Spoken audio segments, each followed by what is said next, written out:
వాళ్ళు కూడా ఆయన ఇచ్చిన నాయకత్వంతో వచ్చినోళ్ళే. అది ఎన్టీఆర్ లోపము, ఎన్టీఆర్ తప్పు కాదు. ఎన్టీఆర్ అందరికీ అవకాశం ఇచ్చిండు. అవకాశం వచ్చిన వాళ్ళు ఒక్కొక్కరు ఒక్కొక్క రకంగా ఉండొచ్చు.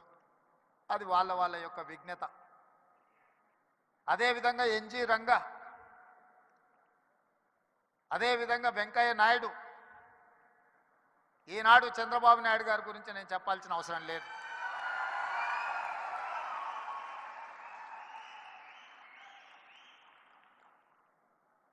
ఈ దేశంలో కాంగ్రెస్ పార్టీకి ఎదురే లేదు. బలమైన నాయకురాలుగా శ్రీమతి ఇందిరాగాంధీ గారిని ఎదుర్కొనే వాళ్ళే లేరు. అంత బలమైన నాయకత్వాన్ని అందిస్తున్నప్పుడు ఎన్టీ రామారావు గారు ప్రవేశపెట్టిన సంకీర్ణ రాజకీయాలే ఇవాళ దేశాన్ని ఏలుతున్న వాళ్లకు అవకాశాలు ఇచ్చినాయన్న సంగతి మరవకూడదు.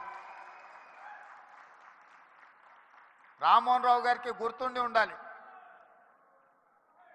ఆనాడు తెలుగుదేశం భారతీయ జనతా పార్టీ పొత్తులో భాగంగా దేశంలో 2 సీట్లు బీజేపీ గెలిస్తే హనుమకొండ నుంచి పివి నరసింహారావు గారిని ఓడించిన బీజేపీ జంగారెడ్డి గారు తెలుగుదేశం మద్దతుతో గెలిచారు.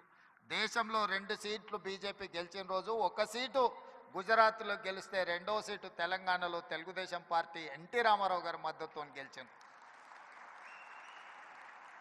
నేషనల్ ఫ్రంట్ కావచ్చు, యునైటెడ్ ఫ్రంట్ కావచ్చు, ఎన్డీఏ కావచ్చు, ఎప్పుడెప్పుడు అధికారంలోకి వచ్చినా అప్పుడప్పుడు ఎన్టీఆర్ ఆలోచన సంకీర్ణ రాజకీయాలే ఈరోజు వాళ్ళందరూ కూడా అధికారంలో ఉండడానికి అవకాశం వచ్చింది.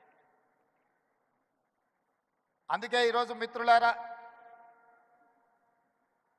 మీరు రాణించే విషయంలో వ్యవసాయం నుంచి డాక్టర్లుగా, లాయర్లుగా, ఐటీ నిపుణులుగా, అమరావతి నుంచి సిలికాన్ వ్యాలీ వరకు మీ కృషిని ఎవరు కాదనలేరు.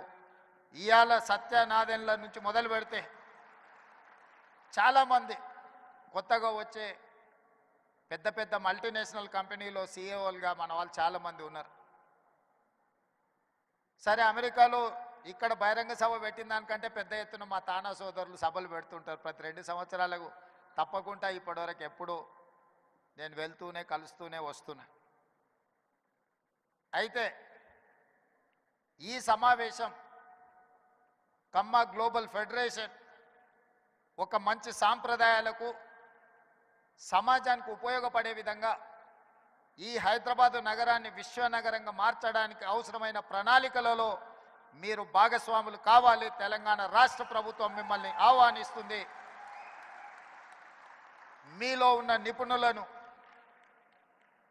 మీలో ఉన్న నైపుణ్యాన్ని అన్ని రకాలుగా ప్రోత్సహించడానికి తెలంగాణ రాష్ట్ర ప్రభుత్వం సంసిద్ధంగా ఉంది. ఎలాంటి భేషజాలు అక్కర్లేదు. హైదరాబాదు నగరం ప్రపంచంతో పోటీ పడాలంటే ప్రపంచంలో రాణించిన కమ్మ సోదరులకు ఇక్కడ అన్ని రకాల అవకాశాలు కల్పించడానికి మా ప్రభుత్వం సిద్ధంగా ఉన్నది అని చెప్పి నేను ఈ వేదిక మీద నుంచి విజ్ఞప్తి చేస్తున్నా. మాకు భేషజాలు లేవు.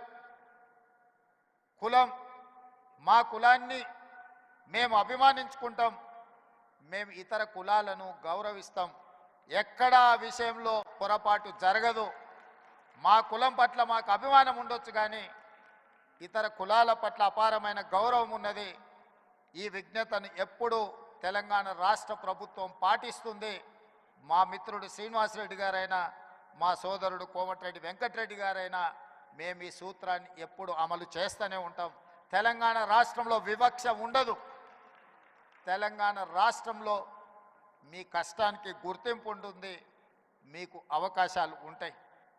అదేవిధంగా ఈరోజు ఈ నగరం రాణించాలి అని అంటే పెట్టుబడులు రావాలి, పరిశ్రమలు పెరగాలి, దానికి అవసరమైన అనుమతులు ఇవ్వాలి.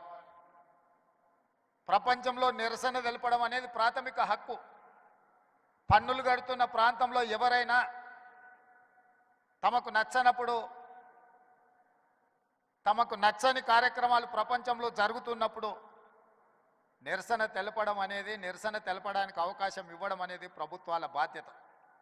నాడు తెలంగాణ ఉద్యమం జరుగుతున్నప్పుడు తెలంగాణ పిల్లలు అమెరికాలో వైట్ హౌస్ ముందర కూడా నిరసన తెలిపిన అమెరికాలో కూడా తెలంగాణ ఉద్యమం చేయడానికి అమెరికన్ ప్రభుత్వమే అనుమతి ఇచ్చినప్పుడు తెలంగాణ రాష్ట్రంలో కొంతమంది తమ నిరసన తెలపాలనుకున్నప్పుడు ప్రభుత్వాలు నిర్బంధించాలన్న ఆలోచన వాళ్ళ పతనానికి దారి తీసింది తప్ప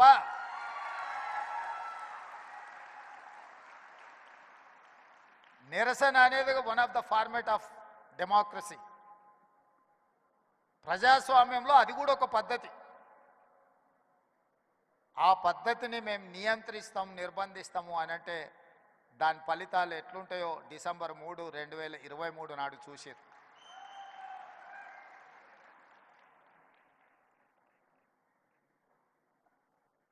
వెంకయ్య నాయుడు గారు రాష్ట్రపతి అవుతారని అవ్వాలని మేమందరం ఆకాంక్షించిన పార్టీలు వేరైనా కూడా మన తెలుగువాడు ఢిల్లీలో మనకు ఒక గుర్తింపు గౌరవాన్ని తెచ్చినవాడు.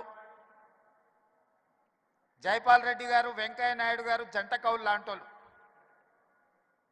వసంత నాగేశ్వరరావు గారు ఉన్నారు, వారికి జైపాల్ రెడ్డి గారి కుటుంబంతో ఉన్న సంబంధాలు అనుబంధం నేను ప్రత్యేకంగా చెప్పాల్సిన పని లేదు. ఇప్పుడు ఢిల్లీలో నాయకత్వ లోపం కనిపిస్తున్నది. వెంకయ్య నాయుడు, జైపాల్ రెడ్డి గారు, అంతకంటే ముందు పివి నరసింహారావు గారు లాంటి, ఎన్టీ రామారావు గారు లాంటి నాయకులు తెలుగు రాష్ట్రాల నుంచి మన వాళ్ళు అక్కడ ఉంటే ఈరోజు జాతీయ స్థాయిలో మనకు కొట్టొచ్చినట్టుగా నాయకత్వ లోపం కనిపిస్తున్నది. మనందరం ఆలోచన చేయాల్సిన సందర్భం వచ్చింది. కులానికి ప్రాంతానికి అతీతంగా